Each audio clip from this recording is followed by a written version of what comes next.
Bismillahirrahmanirrahim. Assalamualaikum warahmatullahi wabarakatuh. Selamat pagi semua teman-teman. Selamat datang kembali di channel Kios Cetak Online Project. Kali ini saya mau berbagi video untuk mereview beberapa jenis sablon yang sering digunakan pada kaos ya. Tentu ya teman-teman pasti menginginkan kualitas sablonnya yang terbaik dong. Tapi biasanya kalau kualitas yang terbaik itu harganya juga pasti lebih tinggi dibanding yang kualitasnya biasa-biasa aja atau gampang rusak ya. Sebelum itu saya mau ingatkan teman-teman yang baru masuk ke channel ini, baru bergabung, silahkan klik tombol subscribe-nya untuk bisa mengikuti video ini selanjutnya. Terima kasih teman-teman. Ya, langsung aja.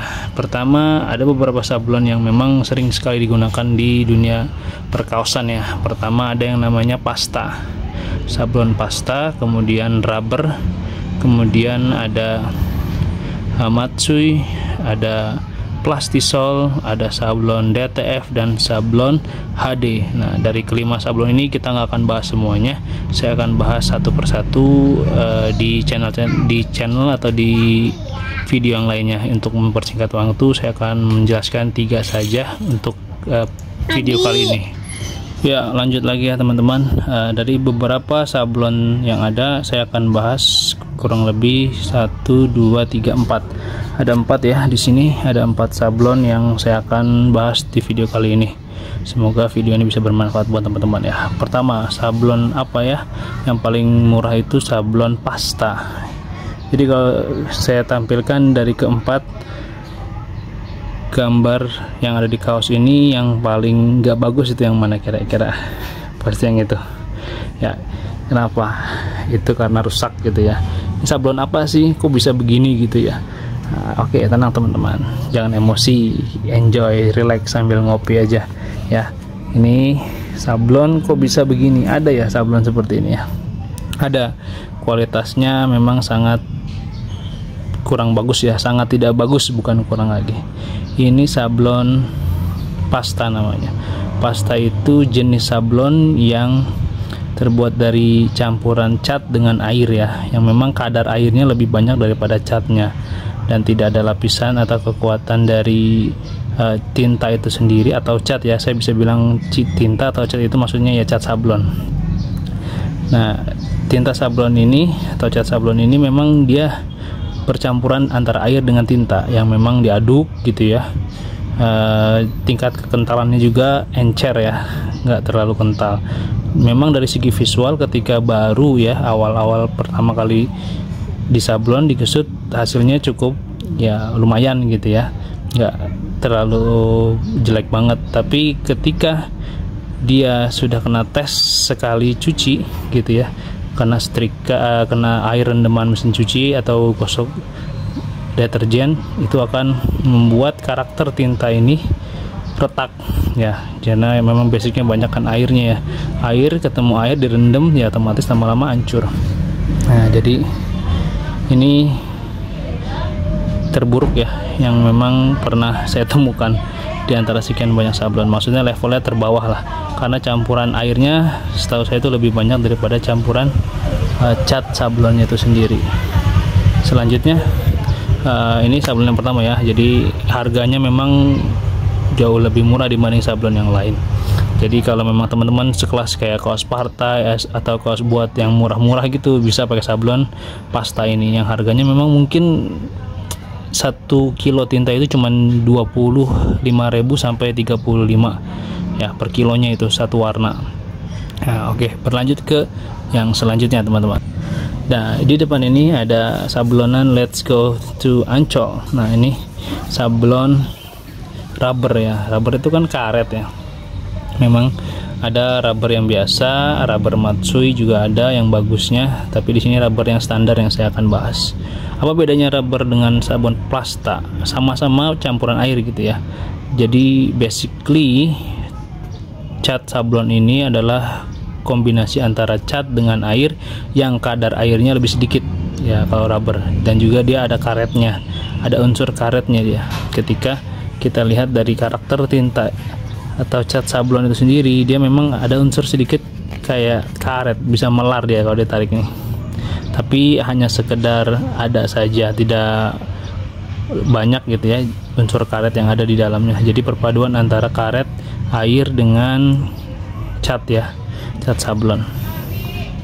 Untuk kualitas pastinya rubber lebih baik daripada sablon pasta, karena memang dari segi unsur jenis catnya dia lebih banyak daripada airnya, dan juga ada penambahan karetnya, sehingga memang dari segi harga ini di atasnya sablon pasta. Kualitas agak lumayan. Ini sebelum dicuci nih teman-teman. Nah, jadi kalau dibiarkan kelamaan dia paling bocel ya, rusak sedikit-dikit. Jadi memang sablon air ini yang memang kurang kuat ketika dia kena rendaman deterjen atau dicuci dengan durasi rendaman yang terlalu lama, atau juga setrika. Ini pasti dia bakal rusak atau hancur ya, lama kelamaan rontok juga, tapi nggak akan separah pasta ya.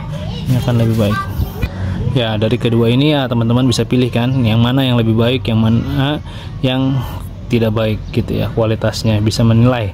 Nah, dari segi ya, dari harga pun rubber di atasnya harga cat pasta ya, otomatis dia sekitar 50 sampai 100 range-nya. Kalau ini di 30, 25 sampai 50 lah maksimal, itu udah paling mahal. 50 biasanya buat warna-warna yang agak jarang gitu kan. Nah, dari kedua ini dua sablon yang memang levelnya paling banyak digunakan di kalangan bawah. Di atasnya ini ada lagi yang namanya sablon DTF dan Plastisol. Habis ini kita akan bahas ya. Tetap stay tune teman-teman di sini, tunggu sebentar lagi. Ya, untuk selanjutnya adalah kita akan bahas sablon Plastisol dan DTF ya. Di depan kali ini ada Plastisol dan ini ada DTF. Nah, saya akan jelaskan satu persatu.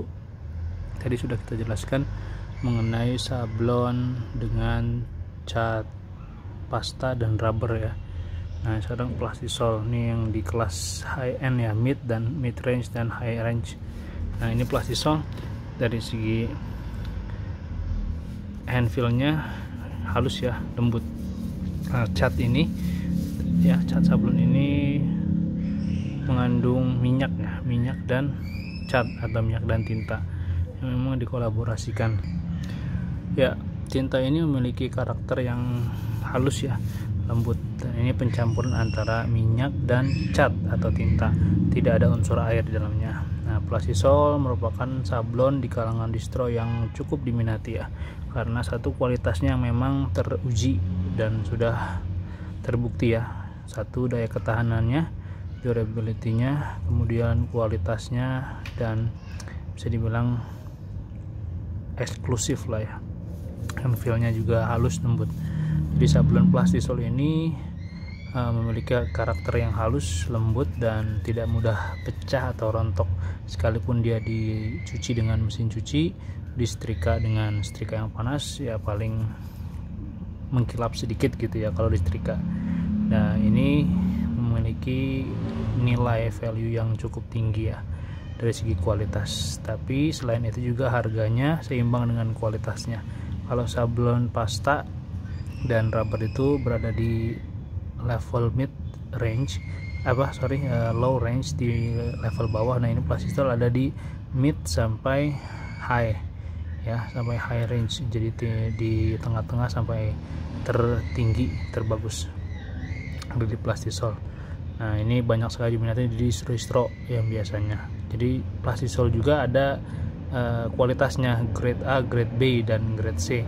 Biasanya itu tergantung kekentalan daripada tinta itu sendiri. Biasanya semakin banyak minyaknya dia semakin bagus tintanya, semakin mahal harga catnya, dan semakin mahal juga harga jualnya nanti.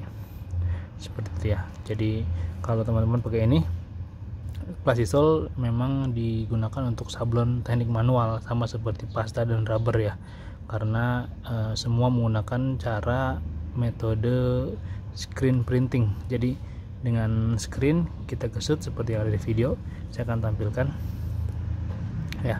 Jadi perpindahan tinta ini menggunakan layar atau screen yang ditaruh di atas layar, kemudian tintanya di atasnya dan digesut dengan raktel ya teman-teman, seperti itu metodenya.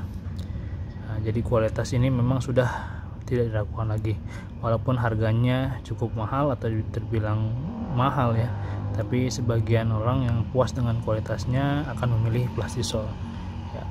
Jadi memang ini untuk yang suka dengan kualitas bagus tidak diragukan lagi untuk memilih Plastisol, karena cat ini tidak mengandung air, dia hanya minyak dan cat ya, percampuran kedua unsur bahan itu untuk menjadikan cat Plastisol bisa berkualitas. Dan warnanya pun sama ya, dia biasa percampuran dengan sistem manual, aduk dengan pakai pigmen seperti itu teman-teman.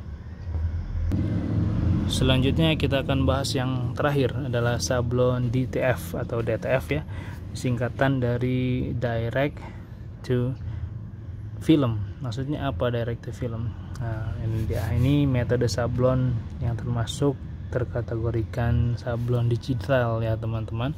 Apa sablon digital? Kenapa namanya direct to film? Jadi ini digital, cara pengerjaannya itu menggunakan metode mesin printing, yang itu untuk mencetak film sablon dengan menggunakan mesin, dengan menggunakan film atau kertas kalkir yang memang sudah dikasih coatingan seperti ini teman-teman. Nah ini dia, kenapa direct to film, ini langsung jadi film ya. Ini kan film, anggapnya film sablon yang sudah dibekukan di atas nih, pet film. Nah ini tintanya seperti ini. Jadi ini menggunakan metode lem ya. Kalau Plastisol, rubber dan manual langsung tintanya sendiri ya yang diproses, tapi kalau ini tinta dengan lem. Nah ini prosesnya seperti video berikut ya teman-teman. Nah jadi proses pengerjaannya, dia disetting dulu dari komputer, kemudian dicetak ya di mesin DTF. Ada yang small format atau large format. Kalau small format itu biasanya ukurannya maksimal lebar 30 cm, sedangkan large format itu lebar sampai 60 cm dan area cetak 58 kali 1 meter umumnya ya, itu bisa bermeter-meter sesuai dengan kebutuhan.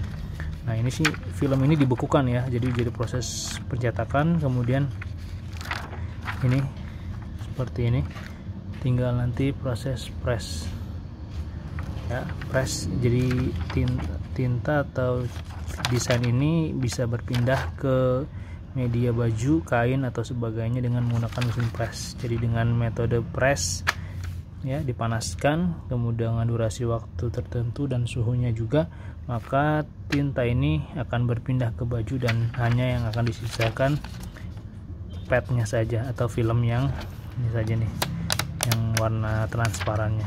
Ininya akan pindah ke sini nantinya ya, seperti yang ada di video, teman-teman bisa lihat untuk memahaminya.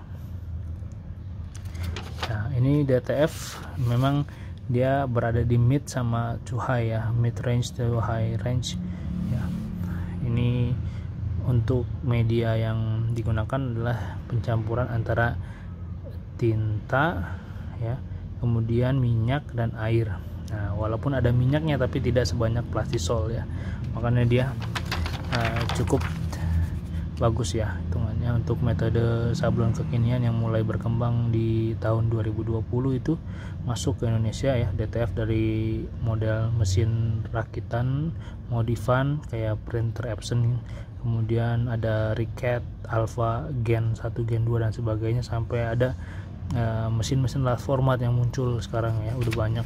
Itu mesin 58 cm ya dengan harga ratusan juta rupiah. Dari yang small ya, medium sama yang large itu harganya variatif, ada yang belasan, kemudian puluhan sampai yang ratusan juta, tergantung kebutuhannya. Tapi memang ini lebih efektif dari segi pengerjaan waktu.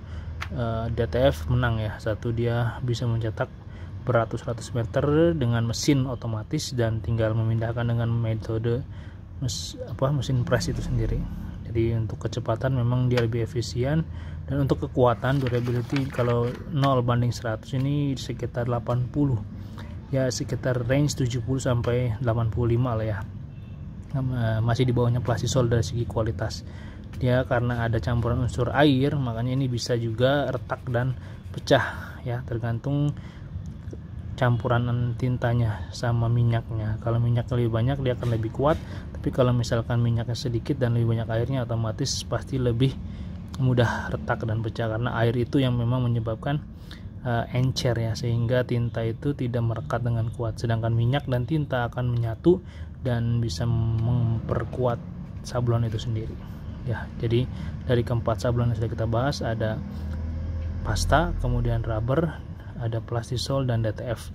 Nah, silahkan teman-teman bisa sharingnya, atau kalau punya pertanyaan seputar sablonan seperti yang sudah dibahas, bisa tulis di kolom komentar, atau kita bisa diskusi sharing. Mungkin ada ilmu-ilmu yang belum saya tahu, teman-teman bisa berbagi dan saya akan nanti review di video selanjutnya, seperti itu ya. Jadi teman-teman bisa pilih. Untuk harganya, range-nya ini di tengah-tengah ya, jadi masih di bawahnya plastisol, karena digital harganya bisa ngepres harga yang murah dan waktunya pengerjaannya lebih cepat. Kalau plastisol harganya tinggi, kualitasnya oke, tapi dia pengerjaannya tidak bisa secepat DTF. Jadi semua masing-masing ada kekurangan dan kelebihan. Untuk DTF itu sendiri, dia memiliki karakteristik tinta yang cukup halus ya, sama seperti plastisol, karena ada unsur minyaknya di tintanya ya. Jadi masih di atas kualitasnya daripada sablon, pasta, dan rubber. Nah, masih bersaing dengan plastisol, cuman versi cepatnya dan kualitas sedikit di bawah plastisol, seperti itu. Jadi teman-teman gak usah bingung lagi dan gak usah ragu lagi untuk menggunakan sablon mana yang teman-teman mau pilih ya. Nanti bisa ditentukan sesuai dengan budget harga masing-masing. Kami juga menyediakan kaos sablon atau kaos satuan dengan tulisan, gambar, foto, dan sebagainya, bisa kami cetak. Kalau teman-teman butuh jasa seperti itu, langsung aja kontak ke kios cetak yang tertera nomor WhatsAppnya di video ini atau di deskripsi ya, teman-teman bisa kunjungi. Mungkin cukup sekian ya video kali ini. Terima kasih teman-teman semuanya sudah nonton video ini sampai selesai. Jika video ini bermanfaat, silakan klik tombol like dan subscribe, dan dukung kami terus untuk bisa memberikan video terbaru dan bermanfaat. Oke, terima kasih. Wassalamualaikum warahmatullahi wabarakatuh. Sampai jumpa lagi di video selanjutnya. Goodbye.